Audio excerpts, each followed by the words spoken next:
The first time my mother told me there wasn't room for me at Christmas, the line clicked through the phone like a door latch. The kitchen light above my off-campus sink hummed, turning the counter a tired shade of yellow.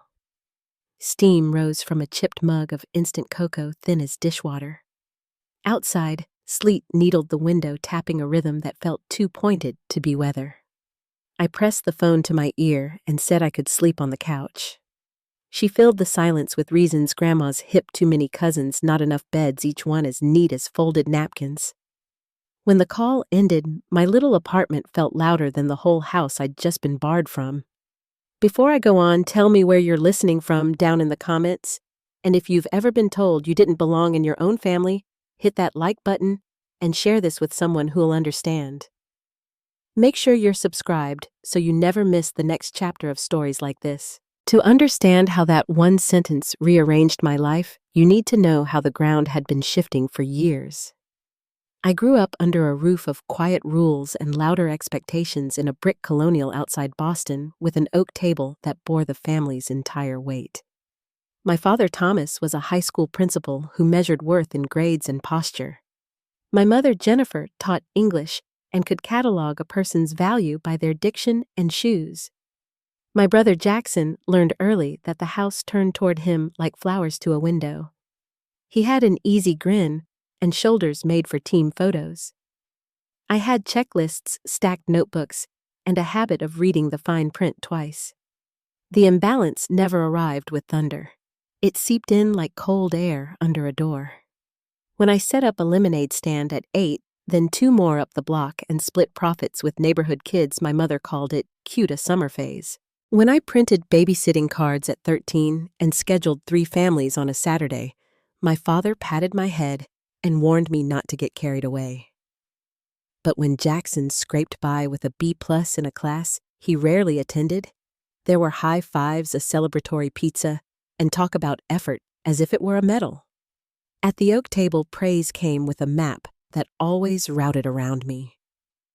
Jackson tried so hard. College is a stretch, but he's got heart.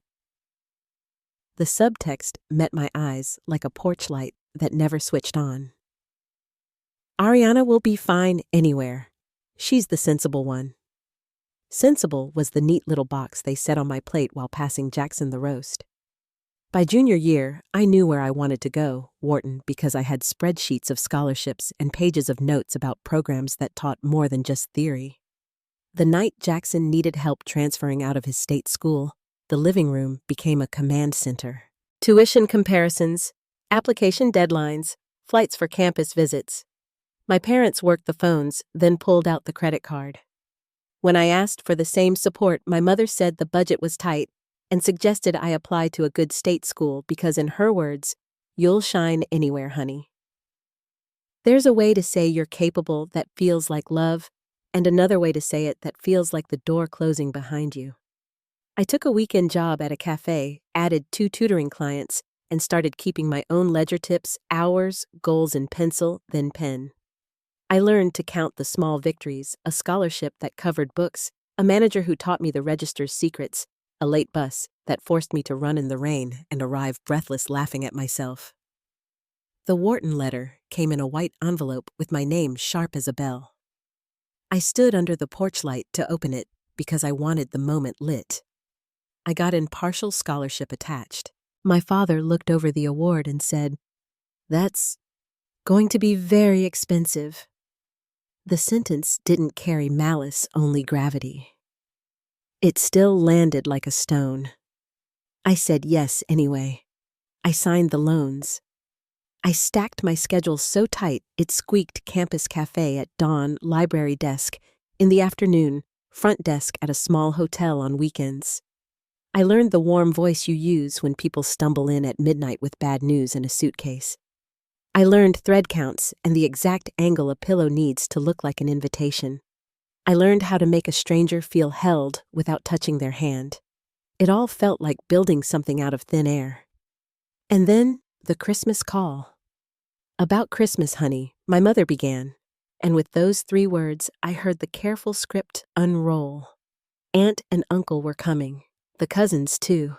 Grandma couldn't handle stairs now, so the living room had become a room. There just isn't space this year, she concluded, her voice soft with apology that didn't quite reach me. I offered solutions the way I always had: sofa, air mattress, sleeping bag, anything, but each idea was gently batted back toward me, a bird not allowed to rest. After the call, I didn't cry. I put on my coat and walked to the hotel for my shift. The December wind pressed my scarf against my mouth. The traffic threw light up the sides of glass buildings. In the lobby, a Christmas tree rose 2 stories tall, all white lights and silver ornaments, the kind of glow that turned strangers into guests.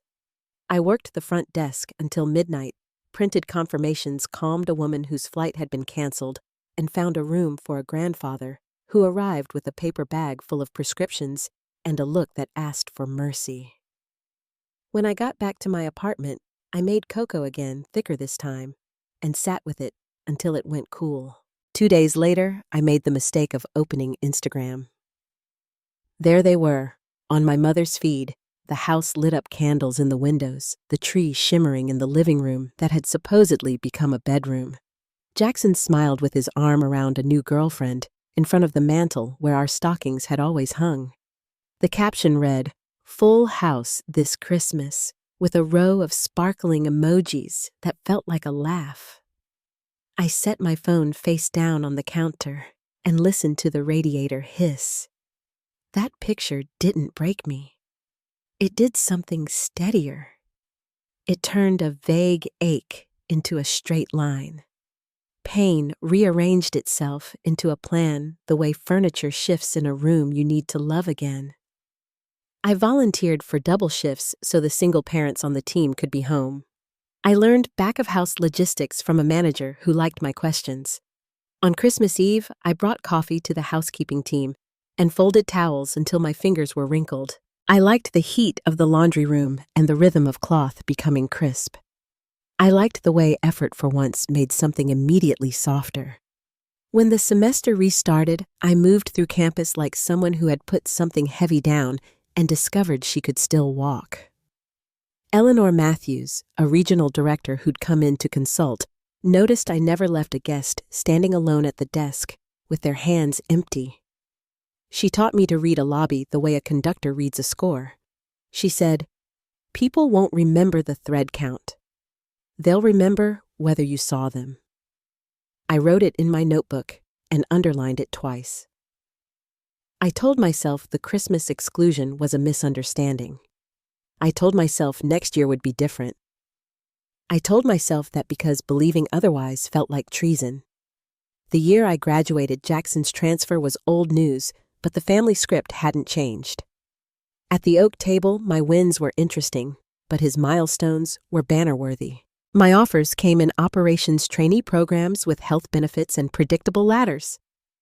Instead, I took a lower-paying role at a flailing boutique hotel because the woman in charge, Eleanor, said she would teach me everything.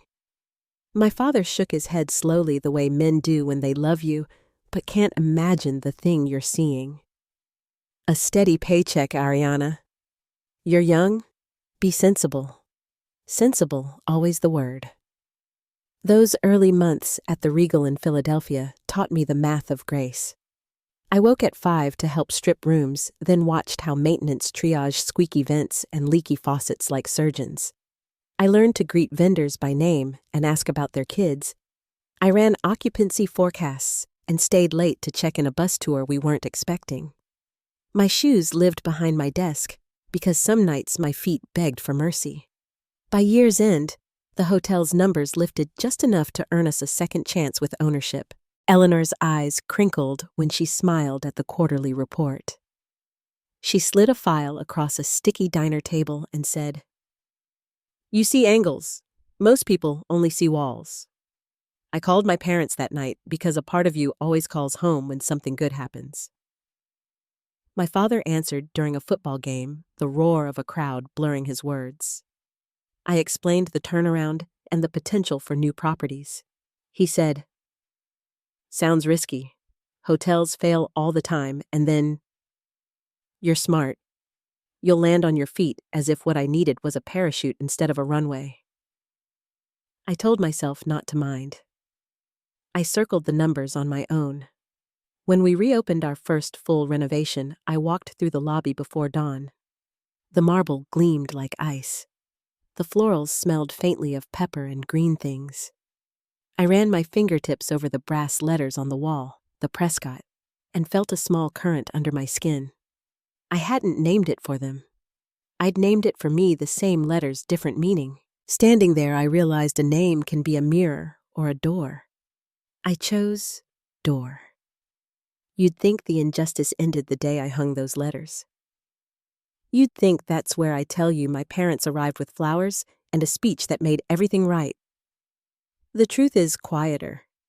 The truth comes in careful questions on birthdays about whether I'm still at that hotel and press clippings I mailed that never earned a text back. It arrives in the soft sigh when I say I can't fly home because we're at capacity over the holidays, followed by a comment about how busy season in education is September, not December. It's the smile that doesn't quite meet the eyes, and the way love gets measured in decibels instead of presents. The second time my mother said there wasn't room, she didn't use those words. She called to say Jackson's engagement party was happening on a weekend I couldn't move New Year's packed rooms. No way. "We understand," she said brightly. "Work comes first." And I stood with the phone against my ear, staring at a calendar that told the truth. Work didn't come first. It came in tandem with breath. What came first was making sure someone else was not turned away because we hadn't planned well enough. Somewhere along the line, I had learned to build the rooms I needed, and I kept hoping the people I loved would walk into them. The photograph that winter wasn't a tree. It was a table. My parents seated at the head, Jackson and his fiancée, flanked by cousins and a senator I recognized from the news. My mother's caption read, "So proud of our growing family," and I stood in the quiet of my office with my palms flat on the desk. The lamp cast a circle of light on the wood, and the city moved beyond the glass in slow white streaks. My assistant Malene tapped and entered with a printout, then stopped when she saw my face. "Bad timing," she asked. "Just timing," I said, and slid the phone into the drawer. She set a stack of reports down and waited. I didn't tell her about the photo. I didn't tell her about the caption, or the head of the table, or the way pride can feel like a pointed thing when it skips you. I told her we'd need to hold a block of rooms for December. Peak week. I said, my voice steady. "We'll need to be ready." That was the year the phone rang with my mother's number and a request that sounded like a joke told without humor.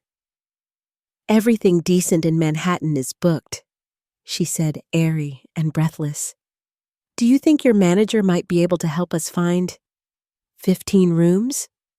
I looked past my reflection in the office glass to the lobby below. Marble light people arriving with luggage and hope, and understood that some injustices don't end with an apology or a door kicked open. They end when you stop knocking. I told my mother I'd see what I could do. Then I hung up, rested my fingertips on the desk, and felt the wood warm under my hands. Outside, snow started again, the kind that makes city sirens sound far away. In the hallway, footsteps approached, steady, familiar, heading straight toward my door. I knew whose they were before the knock. "Come in," I said. And as the handle turned, I understood this wasn't just about rooms anymore. It was about who finally got a seat at the table and who said it. The door opened, and Malene stepped inside, her tablet tucked against her chest, the way she did when she knew a conversation might bruise. She closed the door softly and waited until I looked up. The snow had blurred the skyline into a pale haze behind me. "They need 15 rooms," I said finally. "Christmas week, for the wedding." Malene studied my face. "Do they know?" I shook my head. "They think I work here. A manager, maybe?" My mother called it the Preston chain. She couldn't even remember the name. Her eyebrows lifted slightly. And you said yes. I did. She didn't ask why. She didn't have to. The silence between us filled in the answer. Because I still wanted them to see me. And because part of me didn't know how to stop offering what I'd always been denied. I'll handle the arrangements, she said quietly. 15th through 17th floors, Madison Avenue side. I nodded. Make sure every suite has fresh flowers and the best views we have left. I'll walk through each one myself before they arrive. When she left, I turned back toward the window. The city lights flickered below like the heartbeat of something I both owned and still served. My reflection in the glass looked older than I felt. The week before Christmas moved fast, inventory meetings, last-minute staffing changes, winter storms throwing flight schedules into chaos. I filled the space between tasks with thoughts I tried not to name. Every so often, I caught myself picturing my parents stepping into the marble lobby, unaware they were standing in the place I'd built from the years they ignored. On the morning of their arrival, I couldn't focus. Even my coffee tasted metallic. I checked the rooms myself, white lilies in my mother's sweet champagne on ice, handwritten welcome cards addressed in our signature gold script. The air smelled faintly of cedar and citrus polish. Everything gleamed the way I'd once wished I could. James called just before noon. You sure you want to be there when they check in? He asked. I have to be. You don't owe them a show, Ari. I'm not showing off, I said. I just need to see their faces. Once. He exhaled on the other end, a sound halfway between sympathy and warning. Then be the woman you already are, not the daughter they failed to see. By the time I reached the lobby, the staff was ready. The revolving doors turned constantly guests arriving in coats dusted with snow bellmen in dark uniforms moving like clockwork. I stood near the reception desk, pretending to review schedules, though my eyes kept darting toward the entrance. Then they appeared. My father, first carrying a scuffed leather briefcase. My mother followed in a wool coat the color of pearl, her handbag clutched like an anchor. They paused just inside, taking in the chandeliers and marble floors with the tentative awe of people who weren't sure if they belonged. I stepped forward before I could think better of it. Welcome to the Prescott, I said, extending my hand. I'm Ariana Prescott. My mother's smile froze halfway. Ariana? She breathed, her voice half surprise, half performance. We had no idea you'd be here in person. My father shook my hand awkwardly. You look professional, he said, as if it were an accusation. This way, I said, keeping my tone even. Your suites are ready. They followed me through the lobby toward the private elevator. My heels clicked softly against the marble. Behind us, a few staff members nodded, subtly aware of the unspoken choreography. These rooms are beautiful, my mother said, glancing around. Your manager approved this. We were expecting something simpler. I have a little influence here, I replied. Their suite overlooked Madison Avenue, all glass and soft gold light. My mother gasped when she saw the lilies on the table. They're my favorite, she said, turning toward me. How did you— I remember, I said. For a long moment, none of us spoke. My father inspected the electronics, muttering about newfangled systems. My mother traced her fingers along the velvet drapes, pretending interest. We don't want you getting in trouble for this, she said finally. It must cost a fortune at Christmas. Don't worry, I said. It's taken care of. When I left them to settle in, my hands were trembling. I didn't know if it was anger grief or the small, dangerous hope that maybe they'd finally look up and see me. That evening, the ballroom shimmered with silver light and strings of music. I moved through the crowd, checking details, nodding to staff, smiling when I had to. My family arrived together, blending easily into the grandeur they'd once called frivolous. My mother found me near the entrance and rested a hand on my arm. "This is quite a place," she said. "They must value you highly here." I smiled faintly. "They do. Your father and I were just telling the Livingston family how proud we are of you working your way up. They were a bit surprised. You're not the general manager, must have thought you were older." Her voice carried that same polite tone she used when correcting a student's grammar. I looked at her carefully and wondered how many years it would take for her to run out of ways to minimize me. I excused myself before my words could harden. Across the room, Jackson spotted me and waved his fiancée at his side. His hug was genuine, his eyes bright with the kind of warmth I barely remembered. "You've outdone yourself," he said. "This place is incredible." For the first time all day, I smiled without effort. "Congratulations, Jackson. She seems wonderful." "She is," he said softly. "And I'm glad you're here." That simple sentence reached further into me than any compliment could. For a moment, the noise of the room faded. Maybe the injustice had always been theirs to carry, not mine. Later in the evening, I overheard my mother talking to the senator's wife. "It's all about family connections," she was saying proudly. "Ariana works here, and she was able to arrange everything for us. A real Christmas miracle." The senator's wife smiled politely, unaware she was listening to fiction. My stomach turned. Malene caught my eye from across the ballroom. I nodded once, the signal we'd agreed upon. She crossed to me with her tablet in hand. "Everything all right?" she asked softly. "Perfect," I said. Then louder for the small circle nearby to hear Malene, "Please cancel the Prescott family's tour of the presidential suite tomorrow. I think they'll be busy with wedding events." A ripple of confusion spread. My father straightened. "Ariana, what is all this?" The senator looked from him to me. "You're not the manager, are you?" "Not exactly," I said. I turned to the group, every word precise. "I'm the founder and CEO of Prescott Luxury Hotels. All 15 properties, including this one." The silence that followed was delicate and deep. My mother's glass tilted in her hand. My father blinked, mouth slightly open. The senator recovered first, raising his glass. "Well, this is remarkable," he said warmly. "We're honored to be guests in your establishment." Jackson grinned. "I thought everyone knew that already," he said, laughing. "She's been on magazine covers." The room shifted around us, whispers, flashes of surprise, the subtle turn of attention. My mother tried to smile, but her cheeks trembled.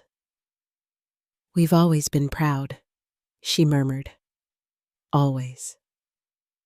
I let the lie float between us untouched.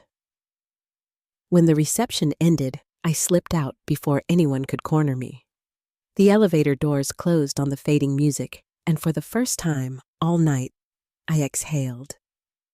In my office, 1 floor below, I took off my heels and sat behind the desk that had become my anchor. The city glowed beyond the window, restless and indifferent. A knock came a few minutes later. Jackson stepped in his tie, loosened the warmth still in his eyes. "That was quite an entrance," he said gently. "I didn't plan it that way." "I know." He hesitated, then sat opposite me. "I tried to tell them, about you. They just couldn't take it in. Maybe it hurt too much to realize how wrong they were." I looked down at my hands. I thought I'd feel triumphant tonight. But I don't. "What do you feel?" "Empty, mostly. Like I've been chasing their recognition so long, I forgot why I started running." He nodded slowly. "You didn't need their approval, Ariana. You built this. You did it because you love it."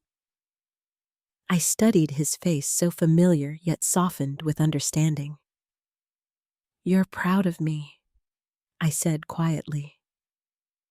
"Always have been." he answered. When he left, I turned off the office lights and stood by the window.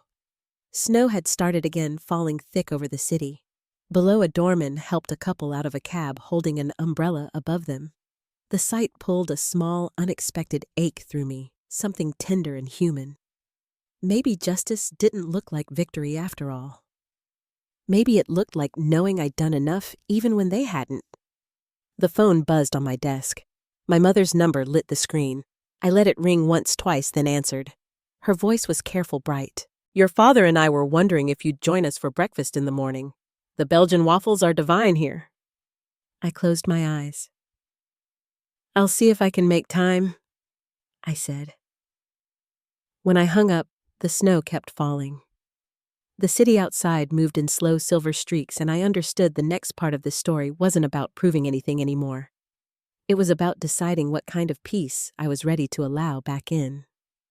The morning after the reveal, the city was wrapped in a gray mist that made the rooftops disappear.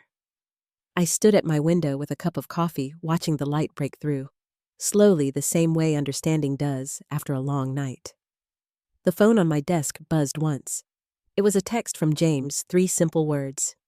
"You okay, Ari?" I didn't answer right away. I wasn't sure what the truth was. By 10, I was in the kitchen with our executive chef, Antoine, tasting through samples for the holiday menu. The air smelled of butter and rosemary. His voice filled the space in that calm, deliberate way of people who love their work. "I heard about last night," he said without looking up. "Your family must be very proud." I gave a small smile. "It's complicated." "It always is," he replied. "Food helps." We talked about sauces and plating, about the dinner they'd requested for that evening. His steadiness grounded me the way good work always did. As I left, I passed the pastry team dusting powdered sugar over bûche de Noël logs, the same kind my mother used to buy from the grocery store bakery when she didn't have time to bake. Back in my office, my phone rang again. My mother's name lit the screen. I almost ignored it, then pressed accept. "Ariana," she began brightly. "Your father and I were wondering if you'd join us for breakfast. The Belgian waffles here are just divine."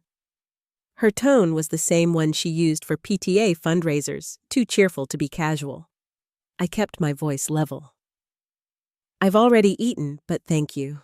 "Oh," she said, disappointment flickering behind the politeness. "Well, perhaps later you could show us around. We'd love to see the hotel through your eyes." "I have meetings most of the morning," I said. "But I'll see you at dinner tonight." There was a pause before she spoke again. "Your father was just telling Senator Livingston about how we always encouraged your interest in business. How we knew you were special from the start." Her attempt at rewriting the past landed like cold air through an open door. "Was that before or after you told me there wasn't room for me at Christmas?" The silence on the other end stretched thin. When she finally spoke, her voice was smaller. "Ariana, that was a misunderstanding. We were so crowded that year." "I saw the pictures," I said quietly. "The living room was full of people who weren't me." Another pause, then a sigh. "That was a long time ago. Surely you don't still hold a grudge over one holiday." "It wasn't just one," I said. "But you're right. It was a long time ago. I'll see you tonight." When I hung up, I stayed seated for a while, staring at the framed photo of our first hotel opening, the original Prescott, the one I'd named for myself. The flowers on my desk had wilted overnight, their petals curling in on themselves. Malene stepped in quietly, setting a folder down.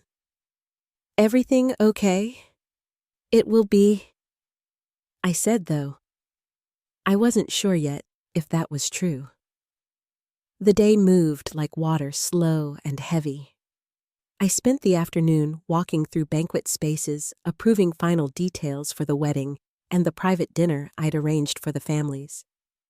The maple room had been transformed, white candles, winter greenery, soft light against mahogany walls. Every setting was perfect, almost too perfect, the way control sometimes masks pain. At 5, I went upstairs to change. The black dress I chose was simple, elegant, without sparkle or armor. James arrived as I was finishing my makeup. He stood behind me in the mirror, his hands steady on my shoulders. "You don't have to face them alone," he said. "I know," I replied, meeting his eyes in the reflection. "But I think I need to." The maple room glowed that night. The air carried the scent of pine and vanilla. The Livingston family arrived first, gracious and polished. Senator Livingston shook my hand with the practiced warmth of a man who'd shaken 1,000 others. "Your hotel is magnificent," he said. "A remarkable achievement." "Thank you, Senator," I answered. We try to make every guest feel at home. When my parents entered a few minutes later, the energy shifted. My mother looked around with a kind of nervous admiration. My father seemed unsure where to put his hands.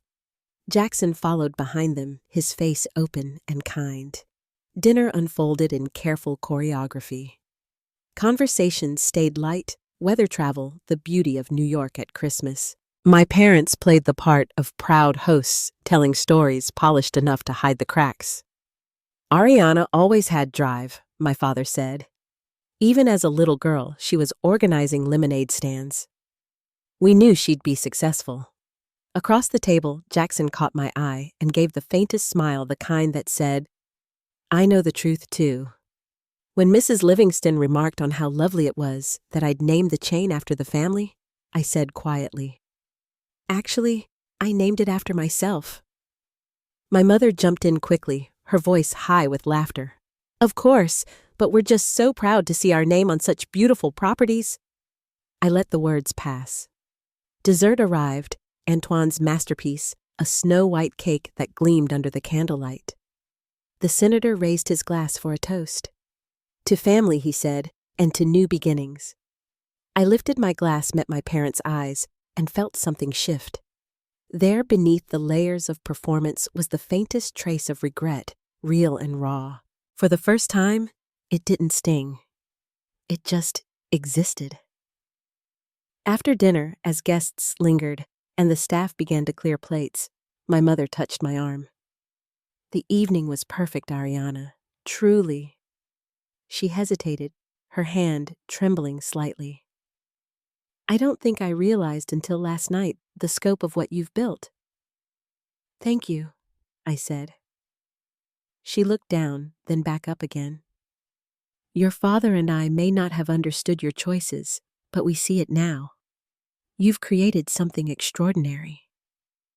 Her words were careful, not an apology, but close enough to one that I felt the air loosen between us. "Maybe breakfast tomorrow?" she asked. I considered it. I'd like that. Later that night, when James and I returned to my penthouse, the city lights shimmered against the glass. I sank into the couch, still in the black dress, my hair coming loose at the edges. "How did it go?" he asked, handing me a glass of water. "Complicated," I said. "They're trying to rewrite the past while pretending nothing happened. But I think I'm done waiting for them to say the right words."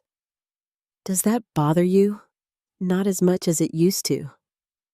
I think I'm finally learning that recognition isn't the same as love." He sat beside me, quiet for a long moment. "You don't have to carry it anymore." I looked out at the skyline, at the buildings lit like promises. "Maybe that's the point," I said. "Maybe I already put it down." We talked until the clock brushed midnight. When he left, I stood at the window again, watching the reflection of my own life spread out beneath me. 15 hotels, thousands of rooms, each one built from the part of me that once believed there was no space left. The snow began again, soft and slow, covering the city like forgiveness. Somewhere below, a taxi horn echoed and faded. I touched the glass, tracing the faint outline of my reflection until it disappeared in the fog. Tomorrow, there would be breakfast. Maybe more conversation. Maybe even understanding. But tonight, there was quiet. And for the first time, that was enough. The morning light broke pale and soft across the terrace, spilling through the glass like quiet forgiveness. I had barely slept, my thoughts circling around the conversation with my mother.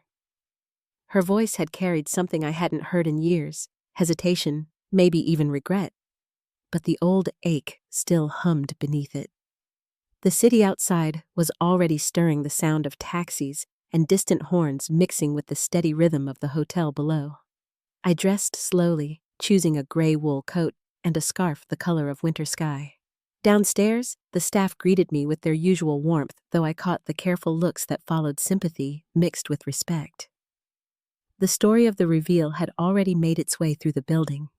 I could feel it in the subtle nods, the unspoken acknowledgement that something important had shifted in my world. Breakfast with my mother was set in the corner of the restaurant near the wide windows that overlooked the park. She was already seated, a cup of tea untouched in front of her. The steam curled upward and disappeared, much like every conversation we'd avoided for decades. She looked up as I approached. "You look tired," she said gently. "I am," I admitted, sliding into the seat across from her. "It's been a long few days." She smiled faintly, studying me as though seeing me for the first time. "I read some of the articles about you this morning," she said. "You've built quite an empire." "I built a company," I said softly. The empire part was never the goal. Her eyes lowered, tracing the rim of her cup. "Your father and I didn't understand. You were so independent. We thought you didn't need us." I let the silence linger. There were so many things I could have said about the Christmas I spent alone, about years of muted pride, but I only nodded. "Everyone needs to feel seen, Mom, even the ones who seem strong." She looked up, her expression unguarded. "We failed you in that," she said. The words came out carefully, but they stayed true. "I'm sorry." Something loosened inside me then. Not forgiveness, not yet, but space, the beginning of it. "Thank you," I said, and I meant it. We talked through breakfast, not as mother and daughter mired in history, but as two women trying to understand who they'd become. She asked about the hotels, about Eleanor, about James. She laughed softly when I described the early days of folding towels and unclogging drains. "Your father would have never imagined his daughter doing that kind of work," she said. "But I can see now that it taught you everything." When we stood to leave, she reached out and touched my sleeve. "I'd like to start over," she said quietly. "If you'll let me." I hesitated, then placed my hand over hers. "We can try," I said. Later that morning, I walked through the lobby as snow began to fall outside.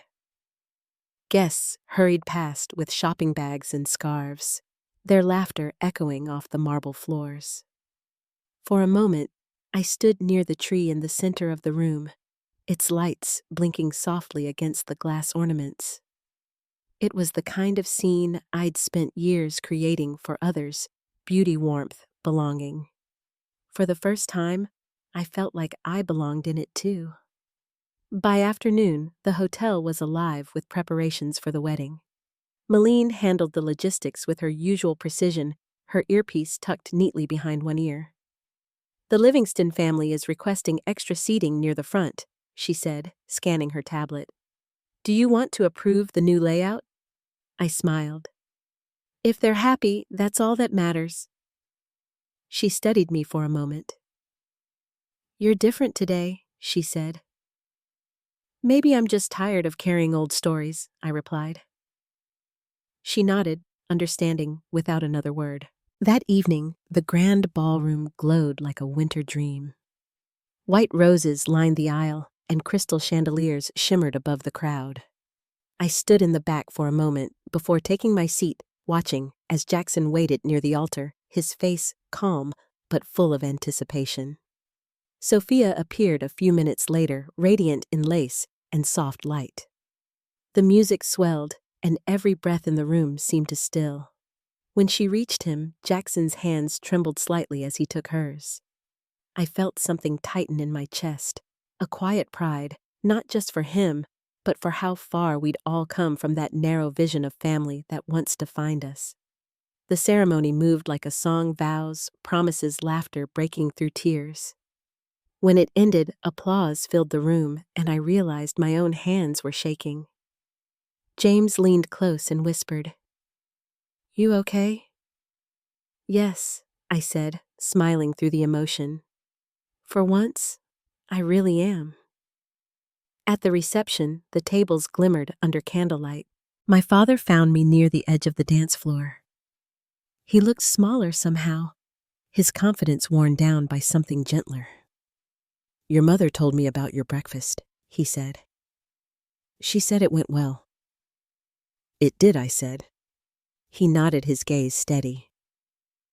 "I should have listened to you all those years ago. I was too caught up in what success was supposed to look like." "Dad." "No," he interrupted softly. "Let me finish."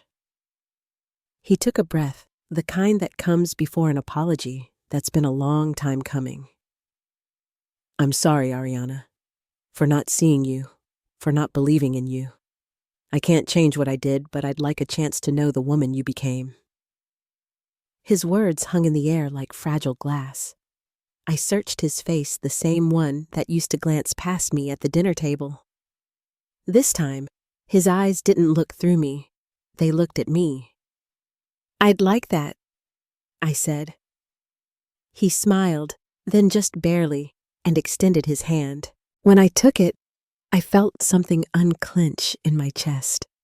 A small surrender, the kind that doesn't erase the past, but softens its edges.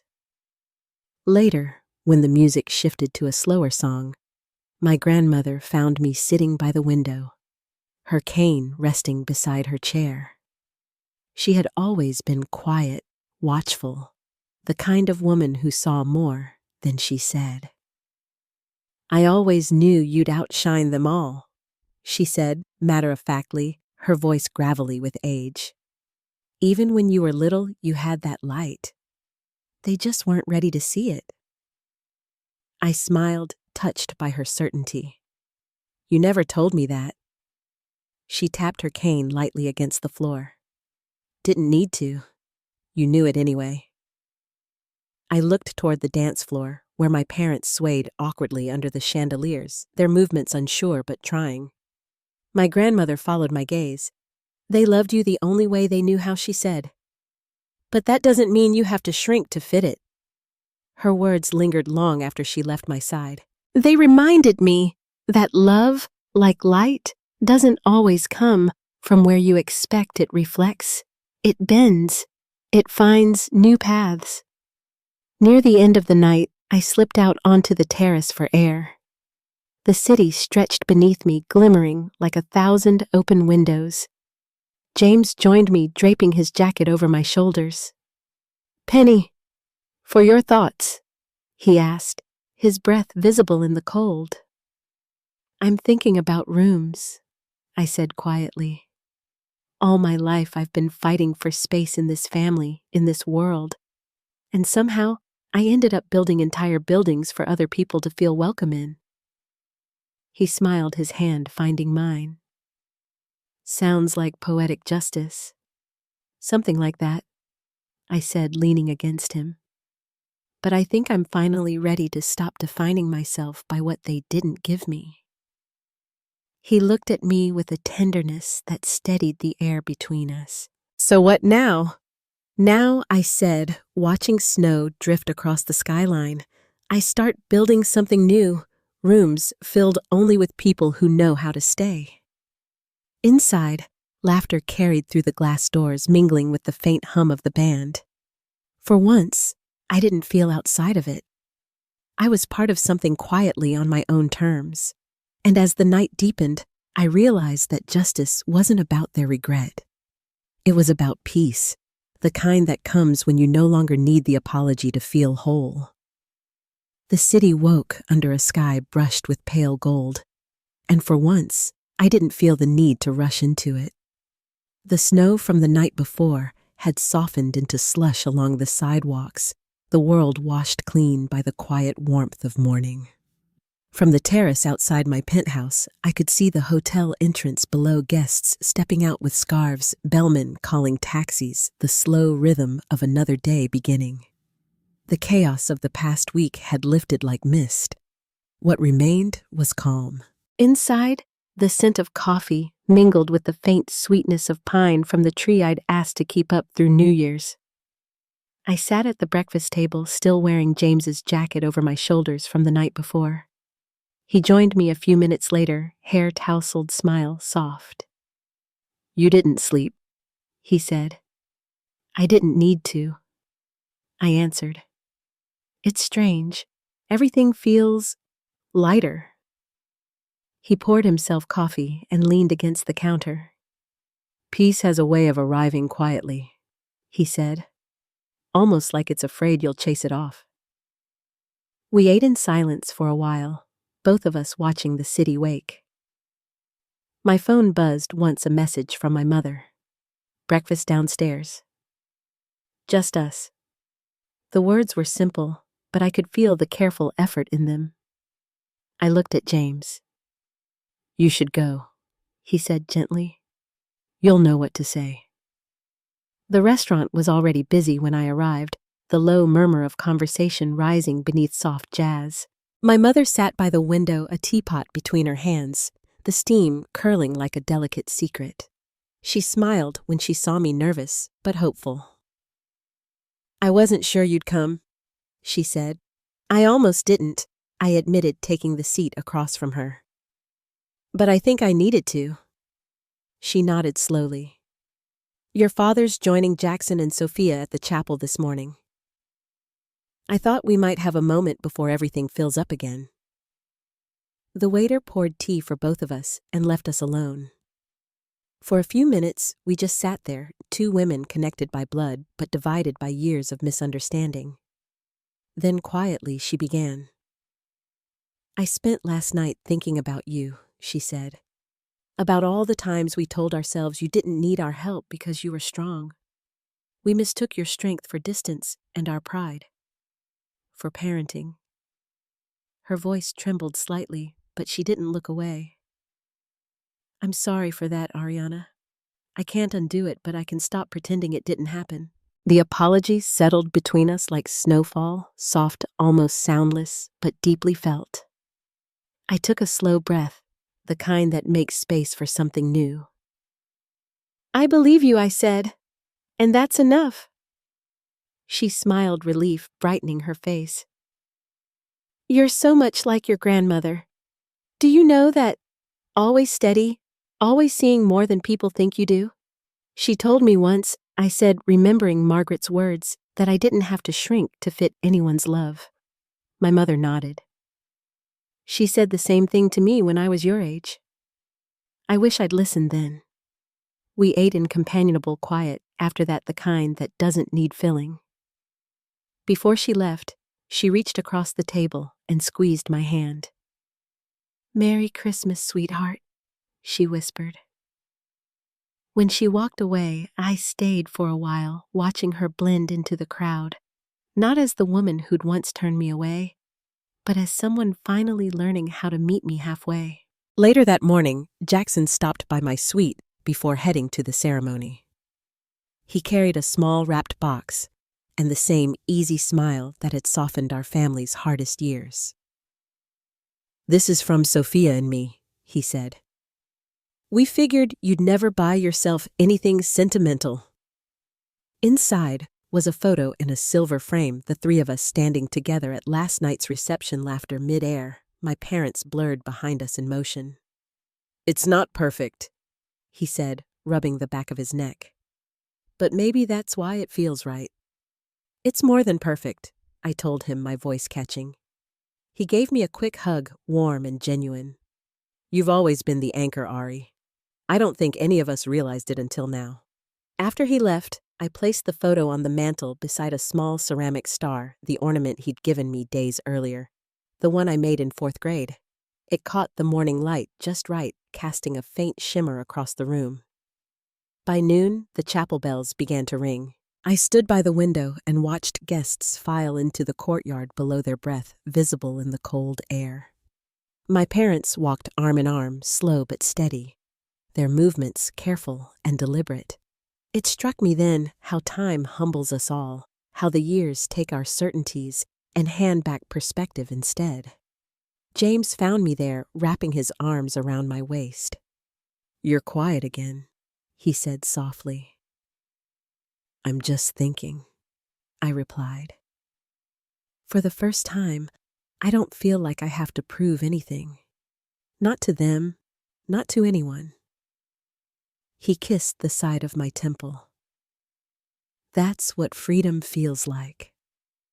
We spent the rest of the day at a gentle pace, a short walk through Central Park, a late lunch at a small bistro tucked between snow-covered trees. By evening, the city had turned gold under the streetlights, the air sharp but forgiving. Back at the hotel, I stopped by the lobby where the giant tree still glittered. The scent of pine and cinnamon hung thick in the air. A family was checking in, parents, 2 children, clutching stuffed animals, their laughter echoing in the vaulted space. I watched as a bellman knelt to speak to the youngest boy, showing him how to press the elevator button. The boy's face lit up like a lantern. That small kindness, that effortless welcome, reminded me why I'd built all of this. Not to prove my worth, but to give others the sense of belonging I once searched for. When I reached my office, the lights were dim, just the way I liked them.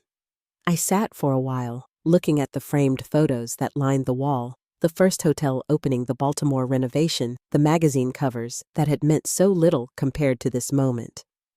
Then I opened my laptop and typed a short email to Malene Close out the holiday campaign with a thank you post to our staff. Caption: home is not a place, it's the feeling you create for others. Before I hit send, I smiled. The words felt like the truest thing I'd ever written. That night, I stood once more on the terrace overlooking the city. Snow had begun again, slow and soft, drifting through the yellow glow of streetlights. James came out beside me, his breath warm against my cheek. "So," he said quietly, "what does next Christmas look like for you?" "Maybe not here," I said. "Maybe Tokyo or the Maldives. Somewhere with light and water and space to just breathe." He nodded. "Anywhere you go will feel like home." I leaned into him, the city stretching wide beneath us, every window flickering like its own story. For the first time in my life, I wasn't looking back. Peace didn't feel like an ending. It felt like an opening, a quiet, steady knowing that I had built something stronger than approval or apology. I'd built a life filled with welcome, with laughter, with people who chose to stay.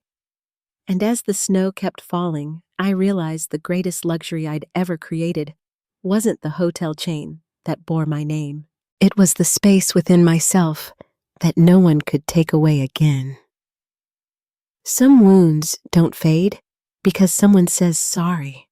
They fade because we stop needing them to. If this story stayed with you, tell me where you're listening from. I'd love to hear. And if you've ever had to rebuild peace on your own terms, share it in the comments below. Don't forget to like, share, and subscribe for more stories about quiet strength, second chances, and the rooms we build inside ourselves.